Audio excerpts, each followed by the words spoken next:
This video is sponsored by Enlisted. When I was a university student, I worked at an office part-time. It was near the Budapest Déli railway station, a major public transit hub of 12 suburban rail lines, a metro line, 7 tram lines, and multiple bus lines. And the whole area was just a 5-minute walk away from Széll Kálmán Square, which is an even larger transit hub. It is safe to say that the area I worked at is one of the most well-connected places by public transit on the whole planet. At that workplace of mine, one of my colleagues, a middle-aged woman, came in late every day by about 10 to 15 minutes. After a few weeks, I made the terrible mistake of asking her how she gets to work. Upon me asking, she responded, "I took the tram."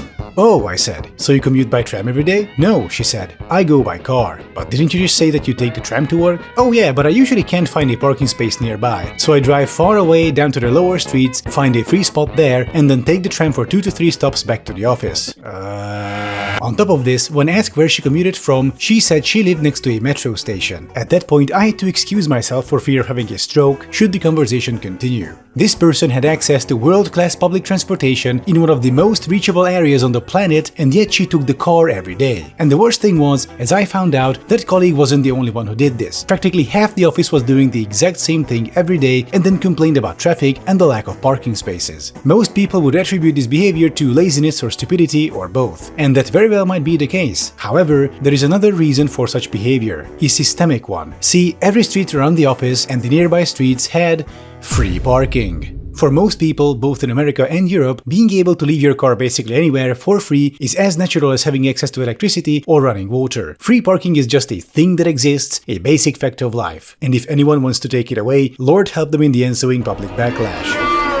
But the thing is, usually there is no such thing as a quote-unquote free service. In most cases, if you're not paying for something, that means someone else paid for you. It's called a subsidy. Now, not all subsidies are a bad thing. State-subsidized healthcare, education, and public transportation are the foundations of modern civilization, and they produce vastly better outcomes than a purely free market system. But when it comes to subsidized quote-unquote free parking, the success story quickly turns into an unmitigated financial disaster. And the money is just one of the severe problems. Why is free, subsidized parking such a bad idea? Let me explain. And this is the point where proponents of car traffic usually start talking about the war on cars, whatever that would be. There is no war on cars. But if there was, I'm sure I would be Enlisted. How's that for a segue? Thanks to Enlisted for sponsoring today's video. Enlisted is a multiplayer FPS set in World War II with a heavy focus on historical authenticity while also keeping the gameplay fun and engaging. A neat game mechanic is Squads mode, where you control your own team of soldiers, give them orders and equip them before the battle, then during battle you can freely take control of any of them. If you die, no matter, you can just switch to another soldier, with respawn happening if your whole squad gets wiped out. I like how many options this game gives you for your exact playstyle, whether infantry, mechanized, aerial, and so on. Some people prefer assault rifles, others sniper rifles, but my thing is high caliber. Consequently, I'm sorry, D-Day has been postponed. Enlisted is available on PC, Xbox and PlayStation, both the current and previous generations, and with cross-platform support. There is no purchase necessary. Just register using my link in the description and start playing for free. Once you do, you'll get a free bonus of 3 days of premium time and several orders both for troops and weapons. Thanks for checking out Enlisted. They help me make more content for you. Now, back to the video. So why is free parking such a bad idea? Reason number 1. Public and private spaces exist on land, and land is a finite resource, especially inside city limits. When a city marks a plot of land for development, it has to decide what will go there. Commercial space, office space, residential units, mixed-use buildings. All too often, cities take such valuable urban land and turn it into asphalt car storage. Instead of workplaces, shopping areas, or much-needed housing, land plots just get turned into parking lots. This also happens on a micro level. On your average urban street, you can have on-street bicycle storage, benches, a line of trees, restaurant terraces, all things that make the street more pleasant and increase local real estate value. But no, instead those spaces just get turned into free parking lots, despite the fact that in the US, on average, each on-street parking lot costs $1,750 to build and $400 per year to maintain. Not only is this inefficient space use, but an economically nonsensical one. It's subsidizing a few car users' lifestyles with taxpayers' money because your guess is as good as mine. Not to mention, parking surfaces create heat islands inside cities. If we cut down all the greenery to make space for for more metal boxes, we shouldn't act surprised when our cities become unlivable during the hot summer months. To this, some people might respond with, "Just get an AC, bro." I guess an AC works fine for them, but not for me because I also go outside sometimes. Another issue I rarely hear people talk about is the fact that excessive free parking induces demand. If parking is easy and cheap, more people will choose the car and you'll need more and more parking spaces. If parking is reasonably priced and we don't demolish our city center to create an insane amount of supply, less people will choose the car and you'll need less parking spaces.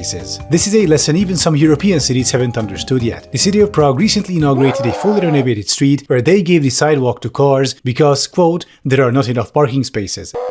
It never really occurred to them that building more parking spaces will cause more people to get in their cars, thereby needing even more parking spaces, and the vicious cycle is thus complete. Parking in Prague is not free though, but the prices are so low, fines are so laughable, and enforcement is so weak that it might as well be free. In Prague, like many other similar cities, driving is completely optional for 99% of people. How is it then fair to use taxpayers' money to subsidize a minority's preferred way of transit? It's not fair at all, but it gets worse.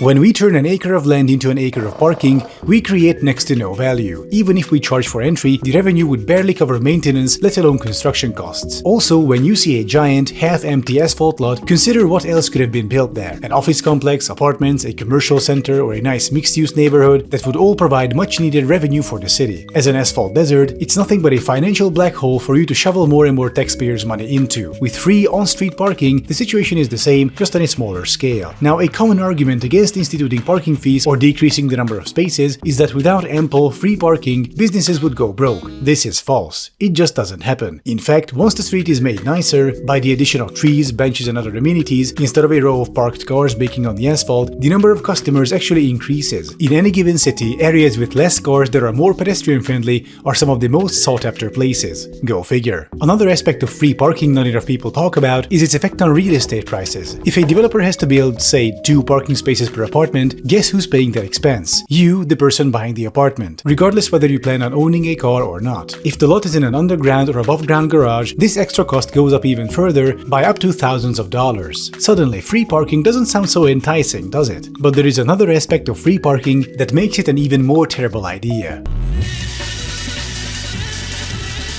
Free parking induces demand and incentivizes car-centric planning. The more cars there are, the more planners will plan around cars until you end up with a city like Houston, a place where you absolutely need a car to get around, full stop. Needless to say, putting the entire city behind an auto industry paywall is a bad idea, affecting low-income households the most. Think of it this way, the more hurdles and paywalls poor people have to jump over to escape poverty, statistically the fewer will succeed, meaning more people will stay poor. Poverty correlates with crime, so the more poor people there are in an area, the higher the crime rate will be. Therefore, it is in everyone's best interest to help as many people as possible escape poverty. With car-centric planning, incentivized by free parking, this becomes a lot harder to achieve. Most often, the first step of escaping poverty is getting a job. But you also have to get to your job, and if it can only be done by car, you're now stuck with having to pay the high cost of car ownership. And if you're climbing up from rock bottom, there is no real guarantee that you'll be able to do it. So, to sum up, as we've discussed, free parking leads to inefficient space use, creates heat islands, swallows taxpayers' money, denies cities income, motivates people to get in their cars, increases the price you pay for housing, and does significant socio-economic damage. With all that said, what's the solution to this problem? The good news is there are multiple, both short and long term, each better than the previous. A great step one is beginning to charge for parking inside city limits, and if it's already paid, making it reasonably priced. The rule of thumb here is that parking should be priced so that at any given time, only 80% of parking spaces are occupied. If it's more than that, parking is too cheap. If it's less, parking is too expensive. San Francisco tested an automated system that records parking space occupancy. When it reached a certain percentage, the system increased fees by 25 cents. When occupancy dropped below a certain value, the fee decreased by 25 cents. Just this tiny change reduced the time people spend looking for spots by 43% from 11.5 minutes to 6.5. The city of Budapest is also a telling example. One of the districts had free parking up until this year, and the parking situation was catastrophic with practically no free spaces to go around. But instead of building more free parking, the district started charging for it. The result was that 1,400 cars simply disappeared from the streets as their owner decided it's not worth paying for parking passes. Instead of spending millions on parking garages, the district had to spend nothing for extra parking capacity and even started making money in the process. So charging for parking is step 1.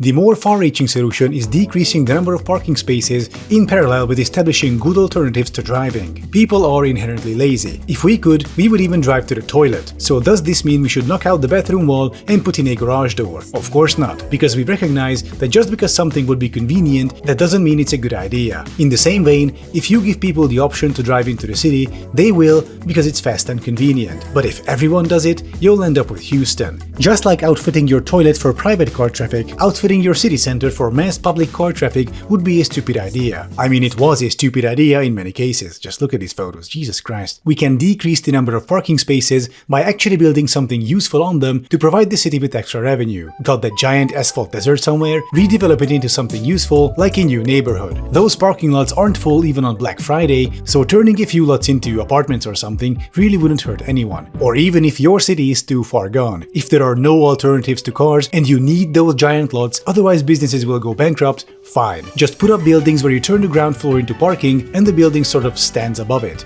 Boom! You got a new neighborhood, additional jobs, housing and tax revenue. Decreasing the number of parking lots is also useful when it comes to on-street parking. Provided there is an alternative to cars, doing that will not cause a traffic apocalypse because decreasing parking capacity also decreases the number of unnecessary trips. That is, if people had a reasonable alternative like biking, walking or public transit but chose to drive anyway for convenience because hey, there's plenty of parking anyway. If spaces are harder to come by, more people will choose alternatives and the less parking spaces you will need to begin with. At that point, you can use the freed up space for all sorts of amenities that will increase the desirability and value of the neighborhood, and all we had to do was get rid of an unjust subsidy for a privileged minority. No more privileges, even they shall be sent to war. Reminder, click the link in the description and start playing Enlisted for free. Viewers of mine using my link will get a free bonus of 3 days of premium time and several orders for both troops and weapons. Thank you for your kind attention.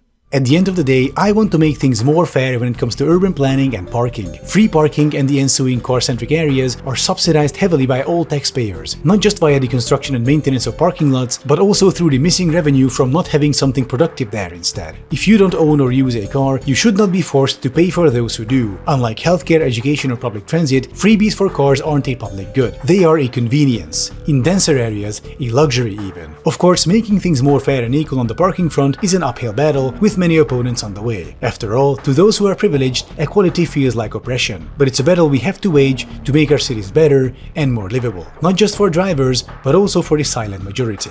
Thank you for watching. This was my video about free parking and why it's not so free after all. And if you like my content, I encourage you to check out my Patreon and consider supporting me there. And I'll be seeing you next time.